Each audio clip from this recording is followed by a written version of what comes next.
masuk pada doa selanjutnya yang dimana Allah membimbing hamba-hambanya agar senantiasa membaca atau memunajatkan dengan ungkapan wa'fu 'anna, maafkanlah kami, waghfir lana, dan ampunilah kami, warhamna, dan rahmatilah kami atau sayangilah kami. Apa yang dimaksud dengan tiga doa ini? Kita jelaskan mulai dari yang pertama, wa'fu 'anna.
Sering kita membaca doa ini, Bunda? Sering. Sehari berapa kali? Sering. Tidak 5 kali sholat, Ustaz. Kali tidak. Iya. Malam sebelum tidur, insya Allah. Kalau nggak tertidur duluan. Sebenarnya sering kita baca, Bunda. Bukan hanya setelah sholat. Di dalam sholat itu pun kita membaca tiga doa ini. Rabbil firli, oke, warhamni, wajburni, warfa'ni, warzuqni, wahdini, wa'afini. Sadarkah selama ini?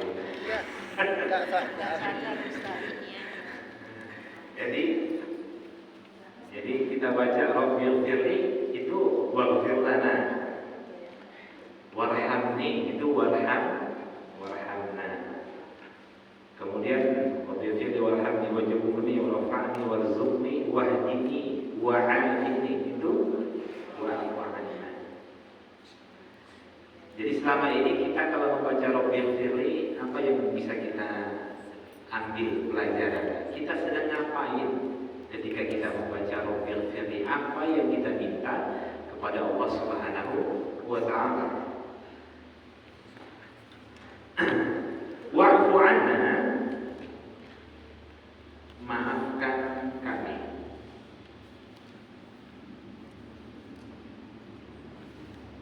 Waghfir lana, ampuni kami. Warhamna, rahmati kami atau sayangi kami.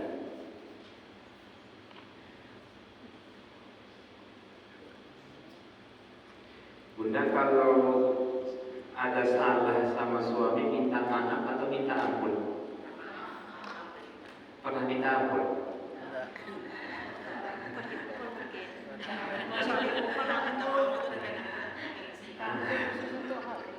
Kira-kira apa perbedaan minta maaf sama minta ampun? Sekilas dulu sebelum kita jelaskan. Minta ampun khusus untuk Allah. Kalau minta maaf sesama manusia. Nah, padahal kata ampun itu sendiri sebenarnya kata ampun itu sendiri di dalamnya adalah minta maaf. Nah, cuma karena ada pergeseran kata di dalam bahasa Arab dengan bahasa Indonesia, maka dirasa minta ampun itu aneh ya. Sama halnya seperti sama halnya suami menginfakkan hartanya kepada istri atau suami menafkahkan hartanya kepada istri. Yang mana yang benar?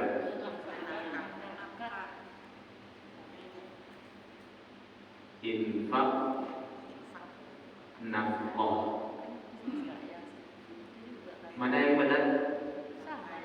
Sama. Jadi jangan berdebat. Masa kamu menginfakkan kepada hartamu bang kepadaku? Emang miskin kali aku jadi orang sampai-sampai kau infakkan gitu kan? Sebenarnya nafkah itu dengan infak berasal dari akar kata yang sama, nafaqo. Nafaqo itu membelanjakan harta, belanjakan harta.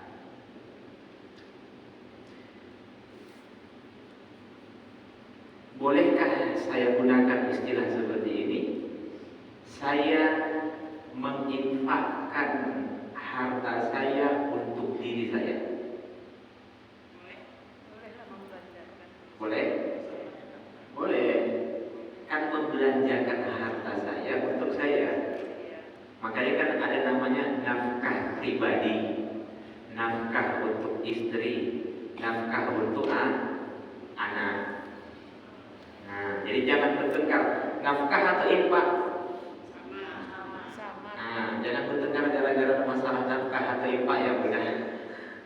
Cuman di dalam nafkah itu ada nafkah wajib, ada yang sunnah. Nafkah yang wajib itu atau infak yang wajib itu adalah infak yang dia berikan kepada istri, anak, dan segala hal yang wajib dia nafkahi. Sedangkan infak sunnah di luar itu yang sifatnya sukarela. Jelas ya? Nah, apa perbedaan infak dengan sedekah? Bukan?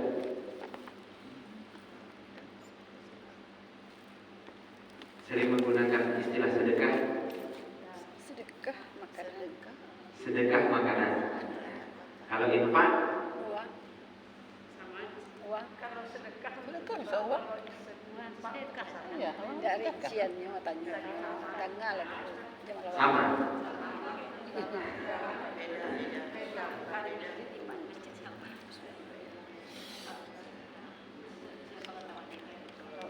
Sodakoh itu terambil dari kata as-sidqu. As-sidqu, pembenaran. Nah, itu dari sisi bahasa.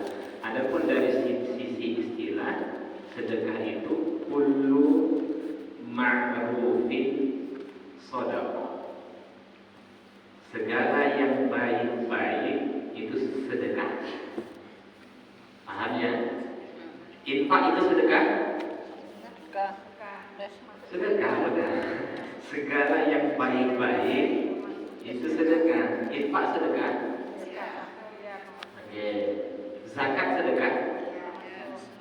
Zakat sedekah.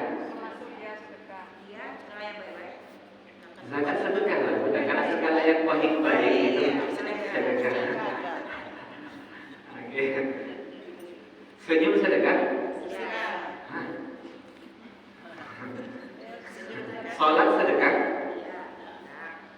Sholat sedekah. baik. Iya. Segala yang baik-baik itu sedekah benar. Kan ada pergeseran kan dalam pandangan syariat dengan bahasa kita. Kita selalu menempatkan sedekah itu ada pada sesuatu yang mana kita mengeluarkan harta kita kepada orang lain yang sifatnya sukarela. Itulah yang disebut sedekah. Nah, menutup aurat sedekah? Ya, zikir sedekah? Ya. Ketika Allah Subhanahu wa taala mengatakan inna innamas shadaqah, sesungguhnya sedekah itu lil fuqara, untuk orang fakir, wal masakin, miskin, wal amilin, amil, dan seterusnya. Jadi sedekah di sini apa maksudnya? Zakat. Paham benar? Karena kan fakir, miskin, amil. Paham ya? Di dalam Al-Quran seringkali Allah menggunakan istilah sedekah untuk zakat. Karena makna sedekah itu segala yang baik-baik. Sekarang sedekah di sini apa maksudnya? Zakat. Zakat. Jadi mudahnya begini, sedekah itu bolehkah disebut zakat itu sedekah wajib? Boleh. Nah, sedekah yang wajib itulah zakat itu guna. Oke. Kan terjadi pergeseran ya. Nah, tapi kita bukan cerita ini guna. Jadi sekarang kita masuk wa'fu anna waghfir lana warhamna. Apa yang dimaksud dengan maafkan kami? Di ayat ini Allah membimbing kita agar senantiasa meminta maaf kepada Allah Subhanahu wa taala, dan ini sering kita baca di dalam bulan Ramadan. Apa bunyi doanya? Kalau fili ampun kan. Ya. Allahumma innaka afuwwun ghafur. Ya kan, ya Allah, sesungguhnya Engkau Maha Pemberi maaf. Tuhibbul afwa, mencintai orang yang meminta maaf.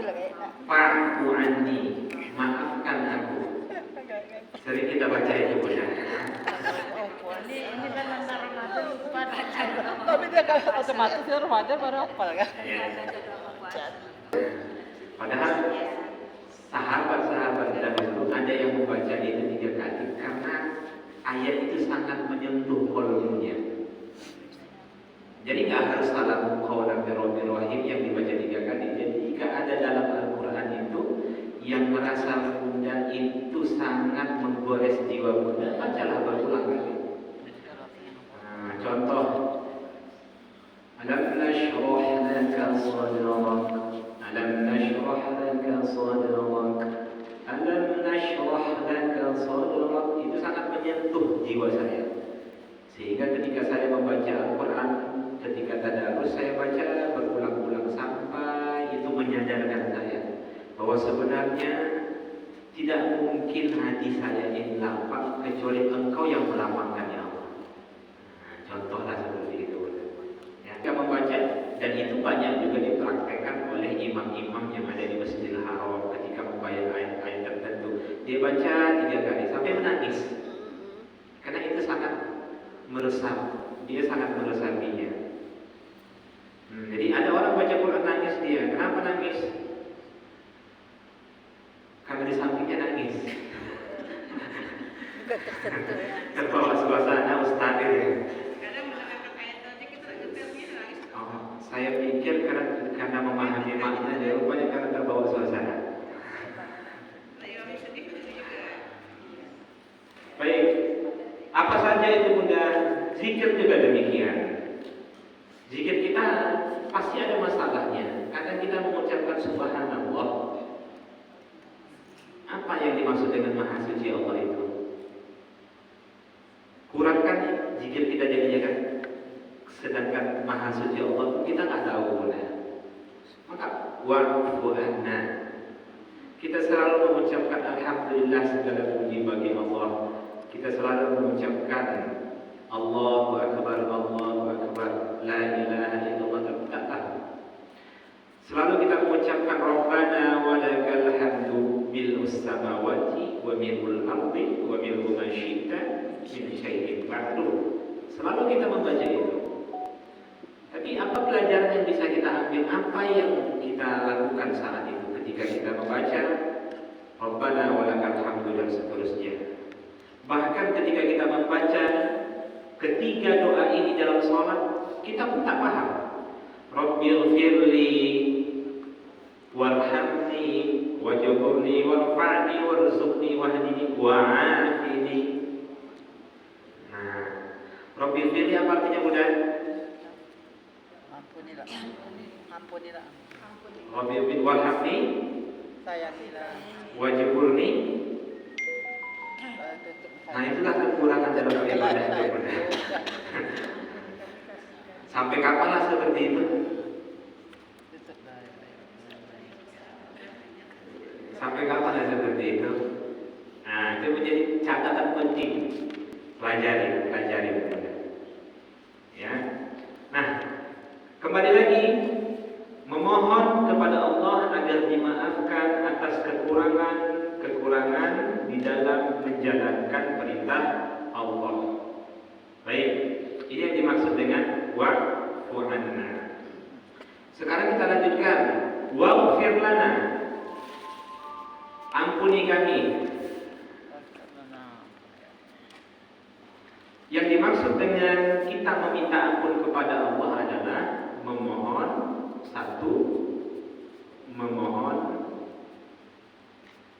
agar hukuman dari dosa-dosa dihapuskan.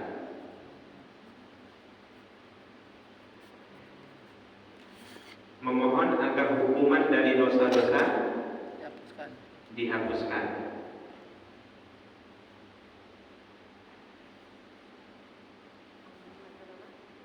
Satu.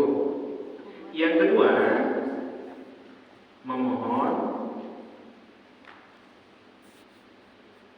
agar aib ditutupi, baik di dunia maupun di akhirat.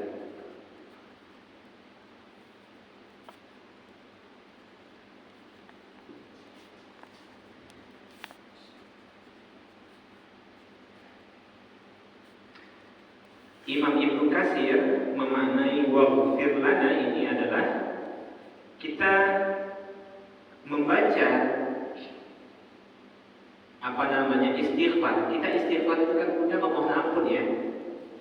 Kita kalau istighfar itu sebenarnya ketika kita astaghfirullahalazim, itu kita meminta dua hal kepada Allah.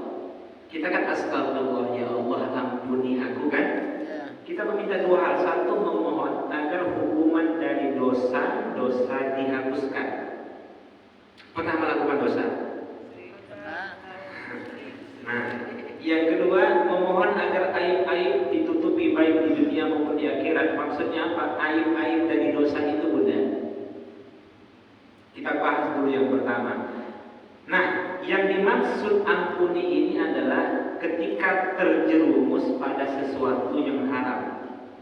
Terjerumus pada sesuatu yang diharamkan oleh Allah.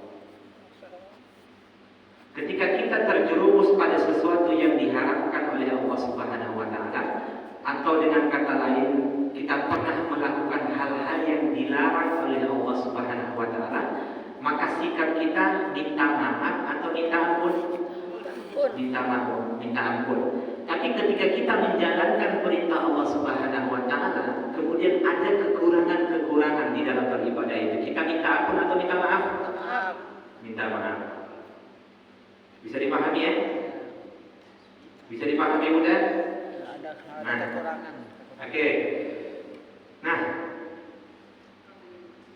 memohon agar hukuman dari dosa-dosa dihapuskan, meminta dosa dihapuskan, atau meminta hukuman dari dosa-dosa dihapuskan. Hukuman dosa-dosa. Apa beda minta dosa dihapuskan dengan minta hukuman dari dosa dihapuskan?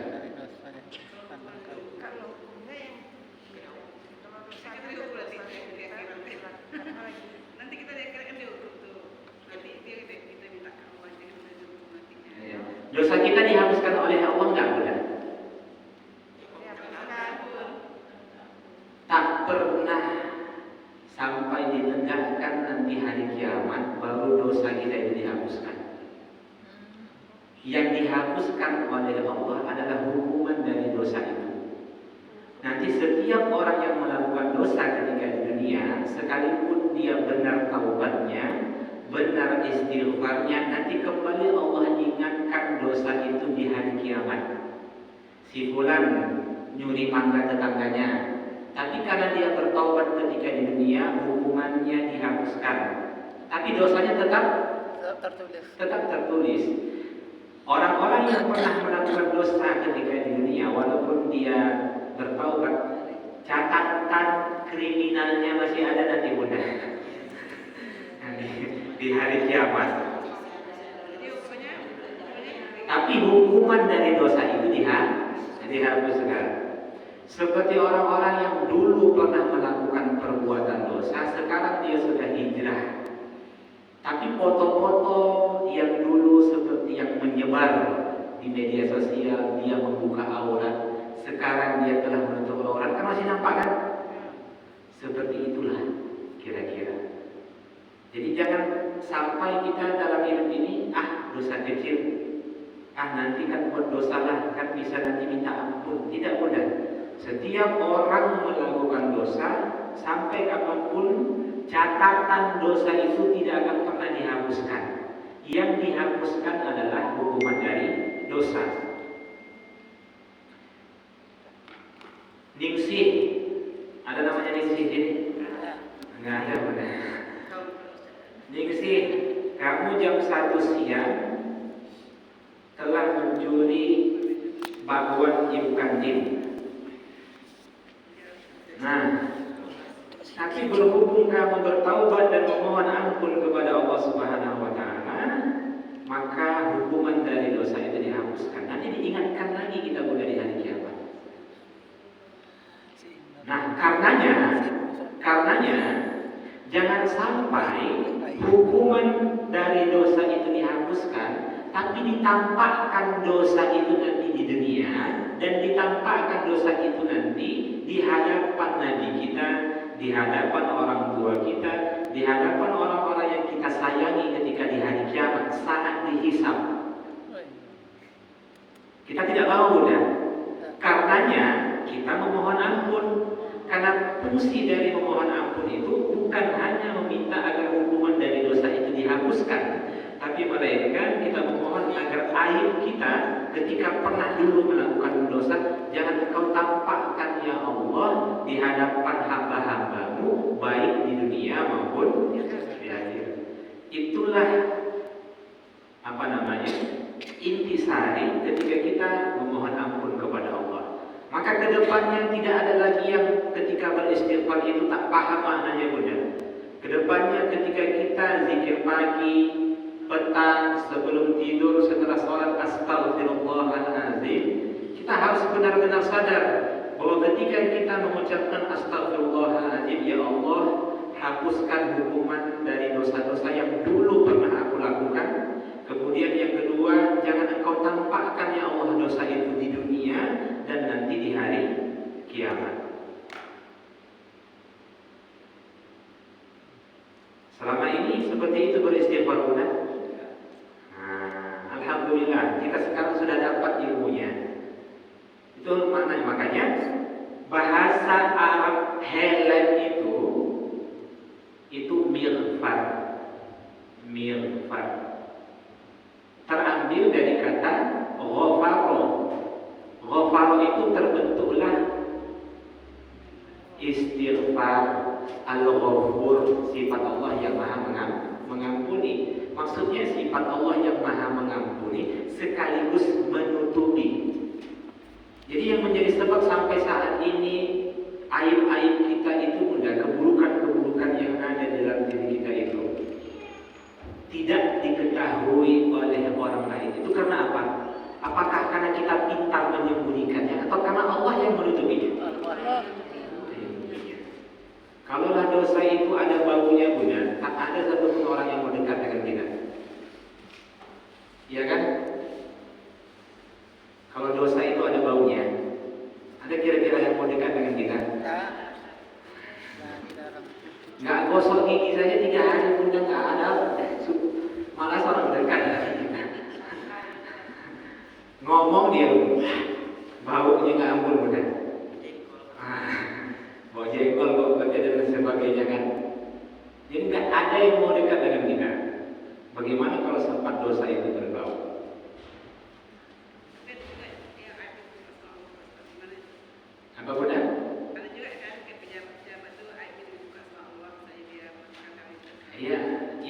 satu, dia tidak berdoa agar aibnya ditutupi. Yang kedua, dia tidak bertaubat dengan segera. Maka jangan pernah menunda taubat. Kalau taubat itu ditunda, khawatir ditampakkan dulu dosa itu, ya kan? Baru ada penyesalan. Jangan sampai ditunda. Orang yang menunda taubatnya dalam syariat Islam, dia telah berdosa. Satu, karena dosa yang dia lakukan, dan yang kedua karena dia menunda taubatnya.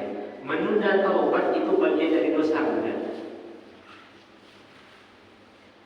Maka nggak ada istilah taubat bareng, gitu kan? Taubat berjamaah. Hari ini kalau dia melakukan dosa, apakah nunggu minggu depan nanti diwawancara taubat bareng? Langsung taubat. Emang ada yang memastikan dia hidup sampai minggu depan? Sampai-sampai ada taubat bareng, kan? Sholat taubat berjamaah. Nah, baik. Sudah bisa dipahami ya? Apa perbedaan kita meminta maaf dan kita meminta ampun?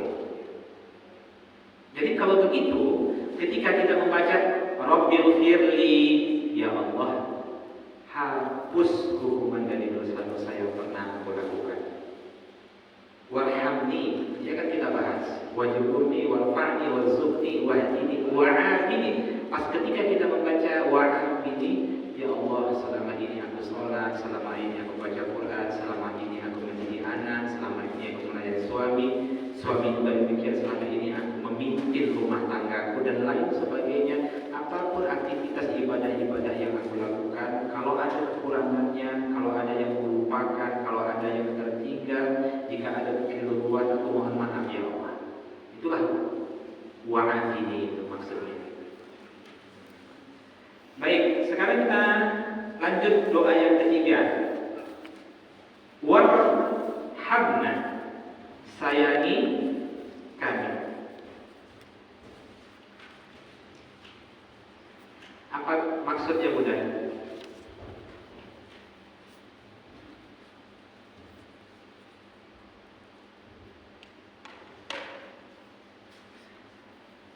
Ada yang tahu? Baik, yang dimaksud dengan rahmati kami, ya Allah, ya Allah, beri kami taufik agar tidak kembali melakukan dosa di masa yang akan datang.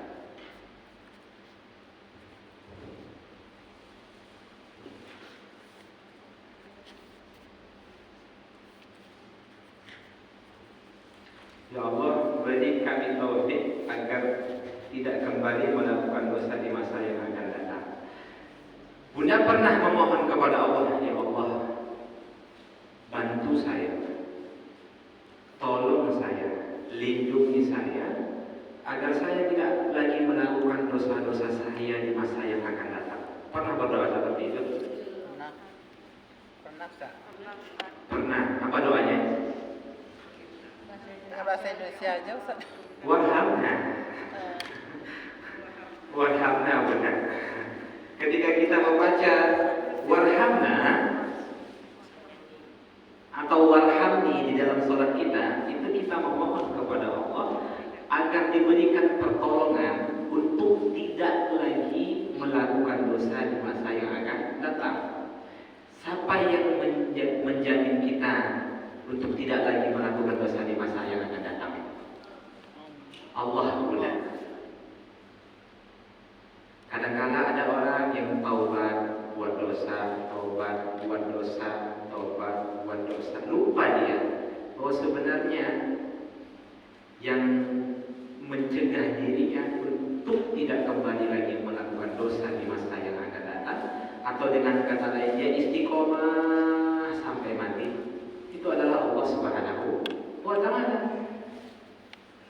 Nah, sempurna nggak doa ini? Sempurna mudah. Satu, kita meminta kepada Allah agar kekurangan-kekurangan dalam kita beribadah itu dimaafkan. Yang kedua, kita memohon kepada Allah agar hukuman dari dosa-dosa itu dihapuskan. Yang ketiga, kita memohon kepada Allah agar aib-aib kita ditutupi baik di dunia dan di akhirat. Yang keempat, kita memohon kepada Allah agar dijaga, agar dilindungi supaya tidak lagi kembali melakukan dosa di masa yang akan datang. Itulah yang dimaksud dengan warhamna.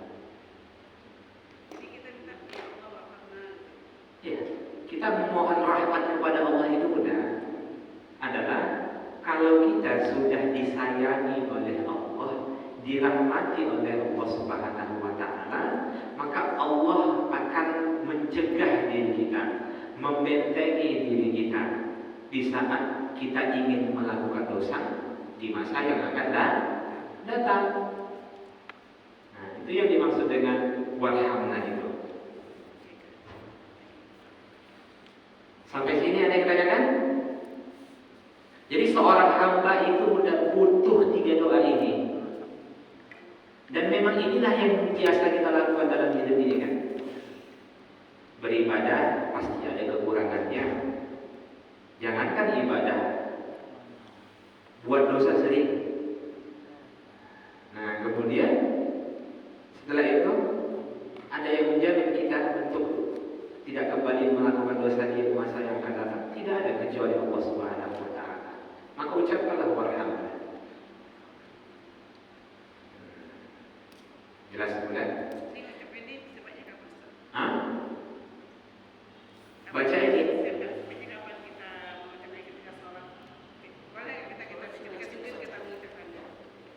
Kalau ketika sujud kita harus mengikuti doa-doa yang disunahkan oleh Nabi. Bunda baca Allahumma, boleh Bunda baca Allahumma inni abduk wa ibnu abdik, atau apa itu doa Sayyidul Istighfar, Allahumma anta rabbi la ilaha illa anta khalaqtani wa ana abduk wa ana ala nahdika wa wa'dika mastata'tu. Kemudian wa a'udzu bika min syarri ma sana'tu faghfirli. Kita kan mohon ampun di situ. Fa innahu la yaghfiru dzunuba illa anta, dan seterusnya. Boleh. Setiap doa-doa yang ada di dalam sunnah Nabi, doa-doa yang ada di dalam Al-Quran, boleh Bunda baca di waktu sujud atau sebelum salam. Sebelum mengucapkan salam Bunda, setelah tahiyat. Fil alamina innaka hamidum majid, atau innaka hamidum majid. Setelah itu Allahumma ahsin aqibatana fil umuri kulliha wa ajirna min khizyid dunya wal adzabil akhirah. Allahumma inni a'udzu bika min adzabi jahannam wa min adzabil qabr wa min fitnatil mahya wal mamat wa min syarri fitnatil masiihid dajjal. Allahumma la sahla illa ma ja'altahu sahla wa anta tad'ul hazna idza syi'ta sahla. Kemudian apa lagi? Allahumma ya muqallibal qulub tsabbit qulubana ala dinik wa ala ta'atik. Banyak doa-doa yang dianjurkan Nabi agar dibaca sebelum salam. Tapi kalau Bunda terjemahkan mesti dalam hati. Kalau sudah dalam bahasa Indonesia nggak boleh dilafazkan.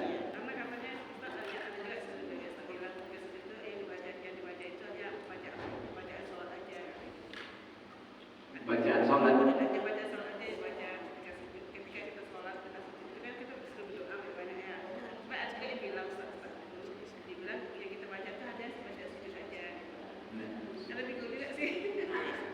Boleh, karena memang itu ada hadisnya sahih. Berapa lama rukuk Nabi, sujud Nabi? Sepanjang seukuran Nabi berdiri. Kebiasaan Nabi sholat itu berapa lama rukuk dan sujud Nabi? Seukuran Nabi berdiri.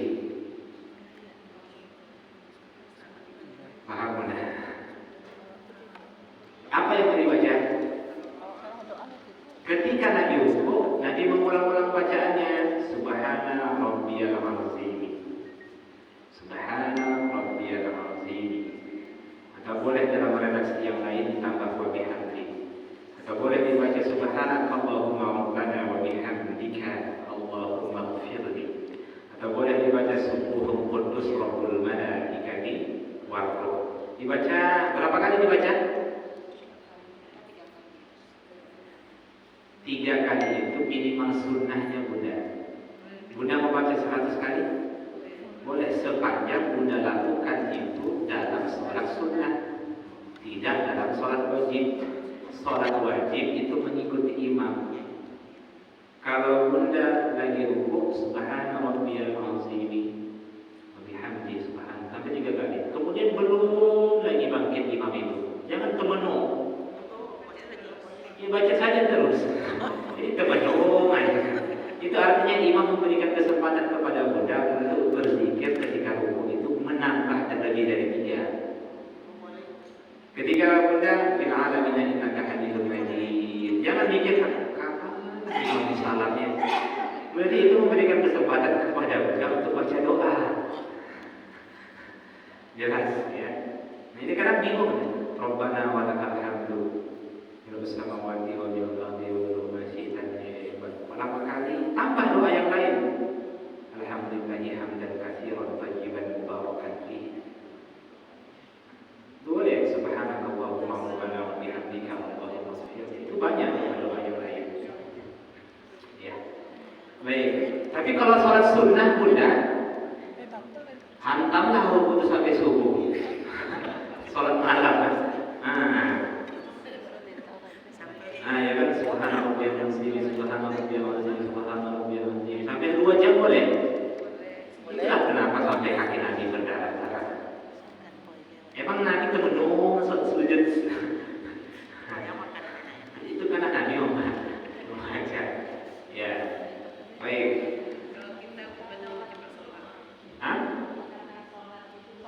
Iya udah. Makanya sholat itu artinya doa.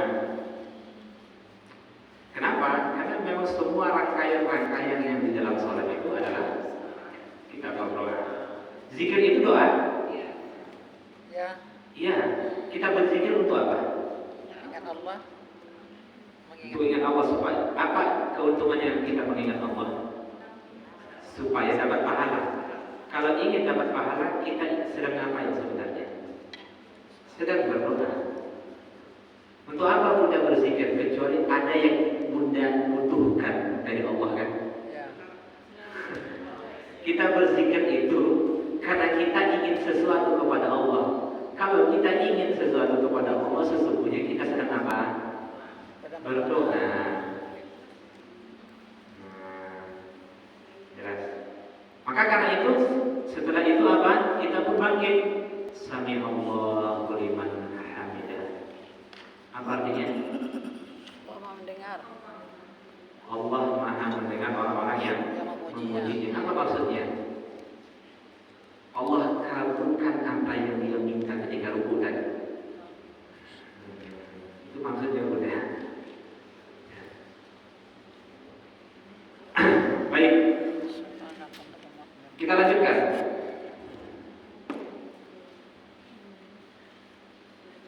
Setelah itu Allah Subhanahu wa taala berfirman, "Anta maulana." Allah membimbing kita untuk memujinya dengan mengatakan, "Anta maulana."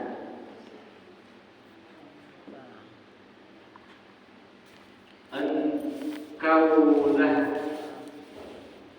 maulana, pelindung kami. Maulana itu boleh diterjemahkan pelindung kami, penolong kami, atau penyelamat bagi kami.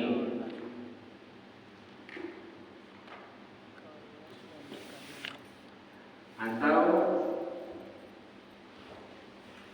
pemelihara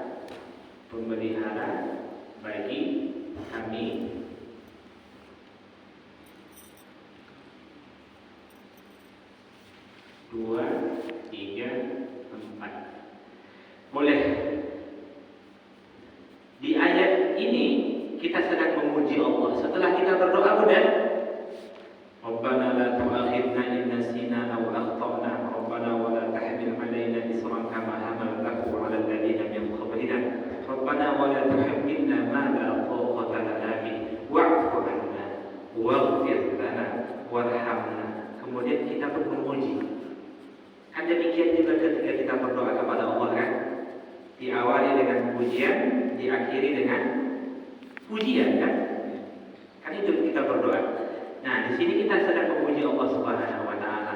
Engkaulah pelindung kami, Engkaulah penolong kami, Engkaulah penyelamat bagi kami, Engkaulah pemelihara bagi kami. Maksudnya apa? Kita disadarkan oleh Allah Subhanahu wa taala bahwa tidak ada satupun yang dapat melindungi kita, menolong kita, memelihara kita, menjaga kita kecuali adalah Allah Subhanahu wa taala. Kalau begitu, semua doa itu mintakan kepada Allah. Paham ya? Benar? Yang menurunkan sakit kepada kita siapa? Yang menyembuhkan? Hebatkan sakit kita atau hebatkan Allah? Hebatkan sakit kita atau hebatkan Allah? Harusnya hebatkan Allah, harusnya hebatkan Allah. Semua gangguan itu siapa yang menghadirkannya? Oke, bagaimana agar keluar dari gangguan itu? Minta tolong kepada Allah. Mana yang lebih hebat, gangguan atau Allah? Allah. Tadi banyak orang membesarkan gangguan, tapi mengecilkan Allah.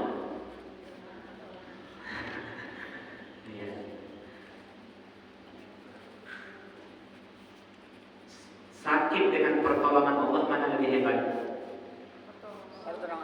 Pertolongan Allah. Kalau gitu kecilkan penyakit kita, hebatkan atau besarkan pertolongan Allah.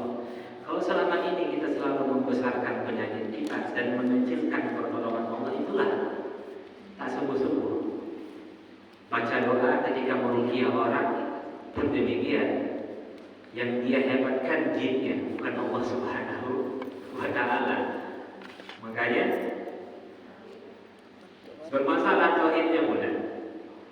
Ini menjadi pelajaran penting bagi kita ya, bahwa sesungguhnya yang memberikan pertolongan itu adalah Allah Subhanahu wa ta'ala. Nah, mana lebih hebat? Rizki atau Allah? Banyak orang mencari rezekinya Allah atau mencari Allah?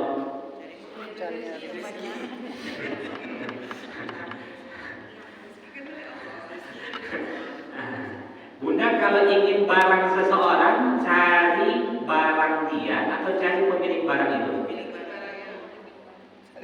Nah, bisa jawabnya kan? Kalau Bunda ingin barang seseorang, Bunda cari barang itu, Bunda pencuri namanya. Kalau kita ingin barang seseorang, yang kita cari itu pemilik barang itu. Demikianlah kalau kita ingin barang dari Allah, cari Allah, jangan cari barangnya.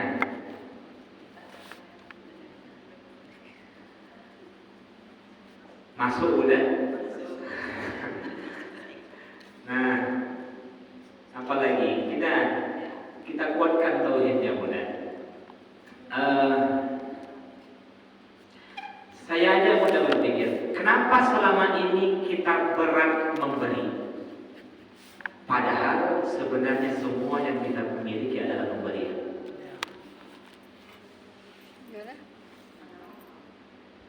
Kok bisa ya saya berat untuk memberi? Padahal semua yang saya miliki dalam hidup ini adalah pemberian. Kenapa? Merasa memiliki Bunda. Itu contoh tuh seperti Bunda apa? Bunda yang jilbab pink apa Bunda? Namanya? Marta. Bu Marta. Saya titipkan uang saya 100 juta kepada Bu Marta. Setelah itu saya bilang kepada Bu Marta, Bu, keluarkan uang saya 50 juta kasihkan kepada si fulan. Nggak mau saya Ustaz. Status Bu Marta saat itu abnormal. Nah, ya kan? Anda gini-gininya contoh itu benar. Kenapa? Saya yang punya harta 200 juta, saya minta supaya keluarkan 50 juta, terus Bu Marta kata, enggak. Itulah orang-orang yang diperintahkan Allah untuk zakat, untuk sedekah, ya kan? Ditahannya hartanya, kan abnormal ya.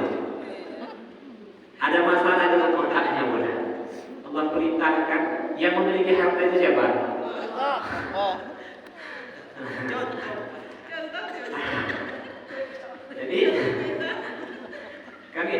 Jadi sang pemilik harta itu ngomong keluarkan harta saya, kemudian kita tidak mengeluarkannya. Berarti ada masalah dengan kita, bukan?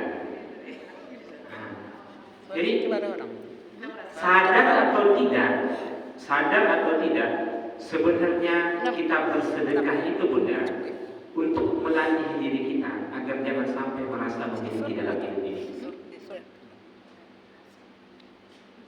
Orang-orang yang suka bersedekah itu dia telah melatih jiwanya bahwa dia sebenarnya tidak pernah merasa memiliki dalam hidup ini.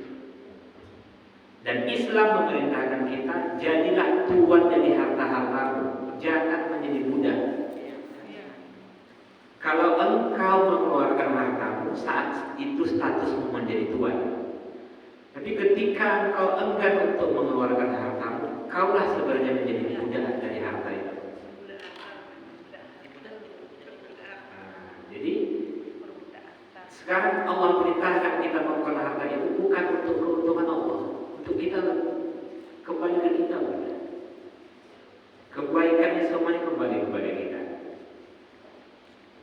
Nah, makanya kan zakat itu apa artinya? Bertambah an-numu atau an-namau, bertambah atau bertumbuh, pertumbuhan atau pertambahan. Ketika kita mengeluarkan zakat, sebenarnya kita menambah harta kita atau mengurangi? Menambah.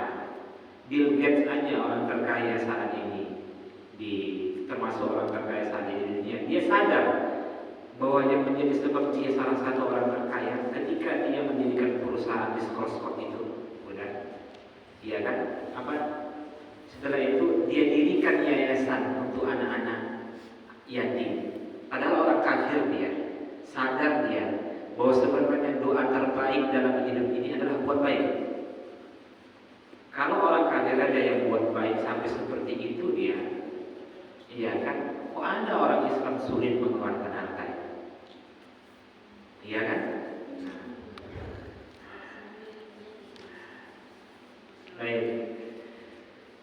Oke, jadi kesamaannya Allah yang menciptakan kita, Allah yang mengatur kita, Allah yang memelihara hidup kita, Allah yang memberi rezeki kepada kita, Allah yang menurunkan penyakit, Allah yang menurunkan hujan. Semua alam semesta ini dalam kehendak Allah Subhanahu wa taala.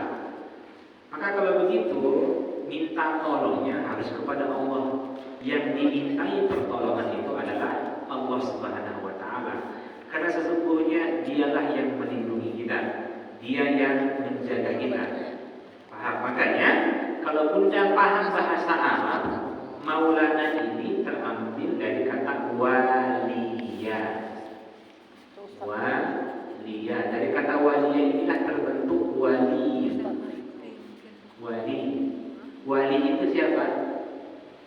Penolong agama Allah. Baik, kita memuji Allah. Anta maulana. Setelah itu ditutup dengan berdoa. Fansurna alal qaumil kafirin. Oleh karena Engkau ya Allah pelindung kami, oleh karena Engkau ya Allah penolong kami, oleh karena Engkau ya Allah penyelamat fansurna, maka tolonglah kami, alal qaum, atas, tolonglah kami dari atau atas kaum kafir. Kenapa orang-orang kafir itu mudah? Sampai kita mesti diperintahkan Allah untuk meminta tolong agar dilindungi dari keburukan-keburukan mereka. Pertama, mereka ingkar kepada Allah dan Rasulnya. Ya. Kemudian, mohon maaf, ketika dia ingkar kepada Allah dan Rasulnya, orang-orang kafir itu, maka tak heran kita perilakunya, apalagi sikapnya, dilanjutkan dengan gaya hidupnya, itu jangan sampai membuat kita malah terjerumus kepada kehidupan orang-orang kafir. Sikap mereka yang menyakiti kaum muslimin saat ini kan begitu kita terasakan, bukan? Ya kan, bagaimana saudara-saudara kita yang di Palestina itu ulah siapa? Orang kafir. Saat ini kenapa orang-orang Islam mengikuti tren gaya orang-orang kafir? Selama ini dia tak pernah meminta perlindungan agar dilindungi dari orang-orang kafir. Akhirnya apa? Ikut gaya orang kafir. Nikahnya ikut gaya mereka, stylenya ikut gaya mereka, perilakunya dan lain sebagainya. Bukan hanya ketika kita memohon kepada Allah agar dilindungi dari orang-orang kafir, maksudnya dari kejahatan yang mereka lakukan. Tapi jangan sampai perilaku kita ini, benar, sikap kita ini malah mengikuti mereka.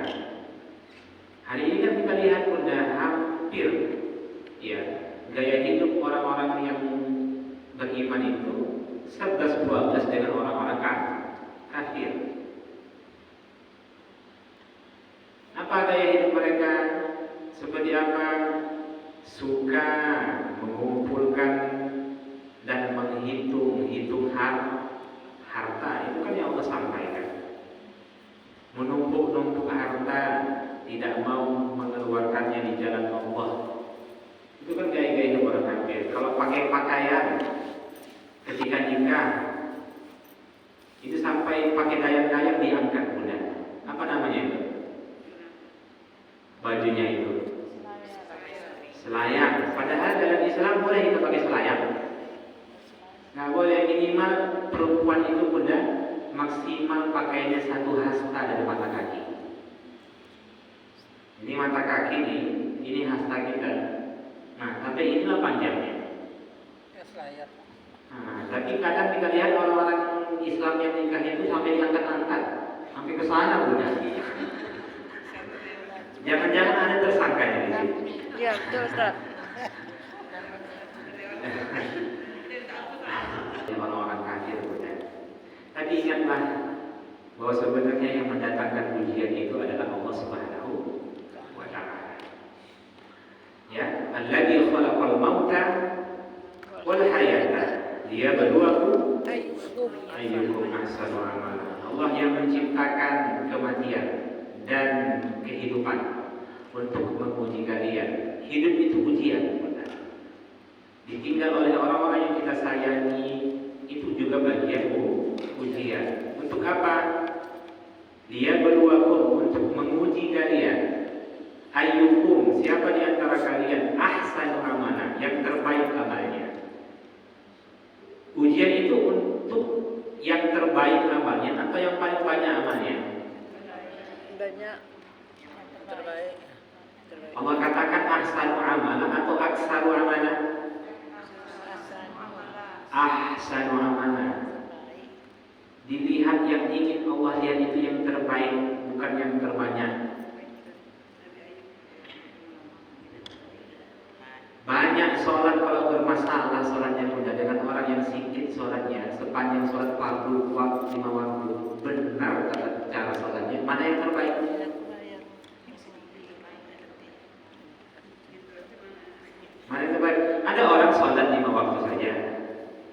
orang yang sholat 5 waktu plus sholat sunnah.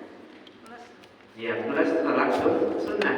Tapi yang sholat 5 waktu ini tata caranya benar, kemudian gerakannya benar, bacaannya benar, kemudian apalagi khusyuk. Sedangkan ini yang banyak sholat bermasalah. Mana yang terbaik?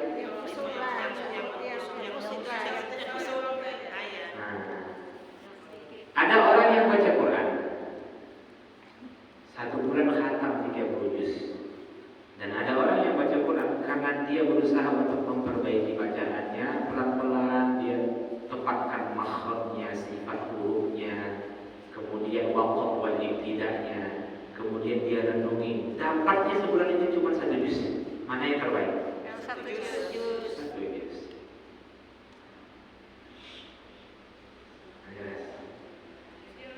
Nah, tapi kalau ada yang banyak amalnya, itu pula yang baik, itulah yang terbaik.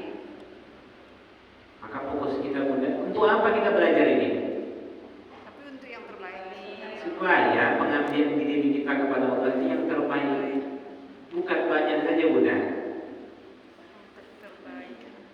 Bukan banyak saja. Jadi kita ingin sholat kita itu benar, baca Quran itu kita benar, kemudian hidup hati kita saat sholat, mulai hati-hati kita ketika bertutur kata dan lain sebagainya. Itulah yang terbaik. Jadi kita belajar ini supaya amal kita itu terbaik. Bukan lagi masalah kita masuk surga, tapi sekarang kita ini ngaji supaya surga itu yang tertinggi.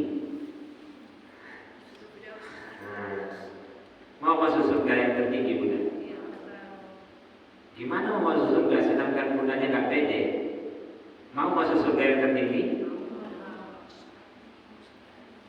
Nggak mau nampaknya. Lepas sekali jawabnya. Syaratnya tak cukup. Nah, sekarang yakin nggak kita dimasuk surga Bunda? Yakin. Harus optimis. Harus optimis Bunda. Bunda mau masuk surga sama suami? Cuman masalah suami sekarang kalau ditanya mau nggak dia masuk surga sama istrinya? Nggak tahu lah. Itu urusan dia lagi Ustaz.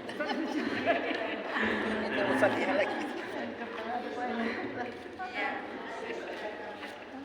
Baik, mohon maaf Bunda, saya ada kegiatan di isi akikah, jadi mohon maaf cepat baliknya ya. Jam 3 sampai jam 3 sudah lewat nih. Intisarinya insya Allah akan kita sampaikan pekan depan ya. Kita tadabbur apa Bunda? Ada request. Ali Imran 150 sampai terakhir. Ali Imran itu Ustaz 150 terakhir. Ali Imran 10 ayat terakhir. Ali Imran. Hah? Ali Imran 10 ayat terakhir. Banyak kali suaranya Bunda. Ali Imran 190 sampai terakhir Ustaz, sampai 200. Bacaan sholat. Fokus kita tadabbur Bunda ya. Ya. Gini aja lah, saya lah letakkan. Nanti kalau Bunda nanti susah. Nanti.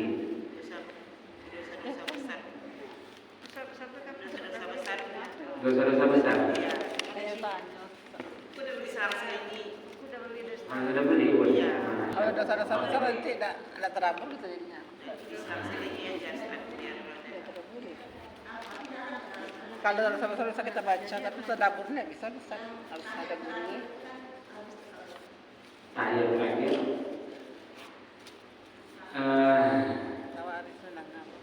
Nanti serahkan sama ini aja lah. Nanti serahkan sama yang berdua nanti. Mudah.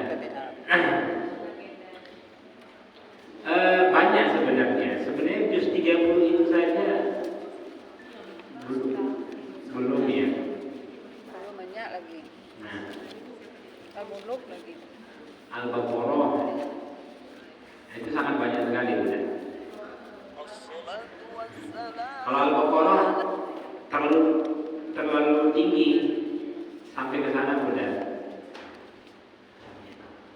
Apalagi kalau cerita soal Ali Imran, ya.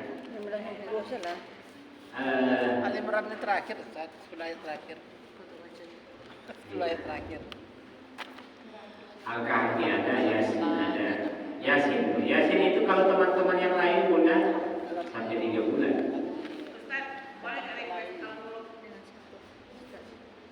Boleh. Boleh. Nah, ini aja mudah. Oke, bagus masukan ibu ini. Insya Allah nanti ke depannya kita fokus Al-Muluk. Kita bawa karena surah Al-Muluk itu kita disunahkan yang biasa kita baca, yang memang disunahkan